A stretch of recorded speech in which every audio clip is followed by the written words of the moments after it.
at one level, you can communicate it to a 6-year-old in some sense. Like Jesus died on the cross, took your sins, and so now you can live in total freedom and love for him, for humanity, and a response and type of forgiveness as well.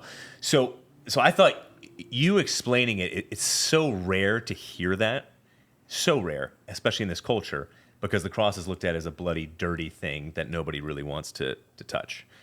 So that's a big piece of it. I like where you went scripturally as well, in terms of Jesus is going to look at people and say, you're just going to have to get away from me, because you did it with a certain motivation that wasn't out of humility and understanding that grace is really it, that what he did for us should be the motive, everything for him, like you were saying. And so what you brought up earlier in terms of some of those friends, and probably speaking to this guy who you were speaking to, when you said, I think what you said was they try and show that they have a certain level of money that they don't have, and they put on a serious type of act, and it leads to things like depression and anxiety. I see that connected to exactly what you're talking about, because these people are doing good works. You look no further than the Pharisees, right? Pharisees they were giving away more money, I think, than your average Christian, right?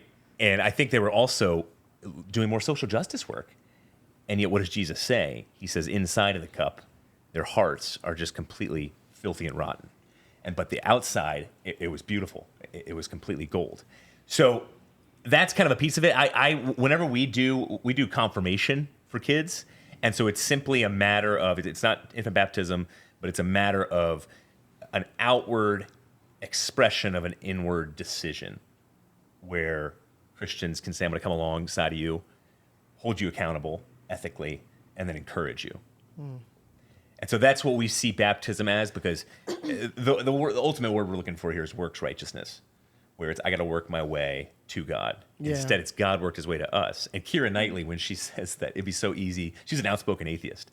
And when she says it'd be so easy to be a Christian, because I would just do whatever I want and then ask for forgiveness. Yeah. That's not obviously it. What you were saying, you put it well, George. It's the faith and the works piece. You have faith, but then you back it up with the good deeds. And would you say that it's kind of the difference of sinning and, feeling guilty about it and realizing what you've done wrong and being like having true regret about your sin versus doing the sin and being like, well, I mean, it's not that bad. I'm sorry, right? I think he weighs the heart. Right. Like what you truly reflect on. And I think too, in what you brought up, because we were talking about this recently, and it's actually something that I recently learned, that question, when God asks you, like, why do you think you made it to heaven?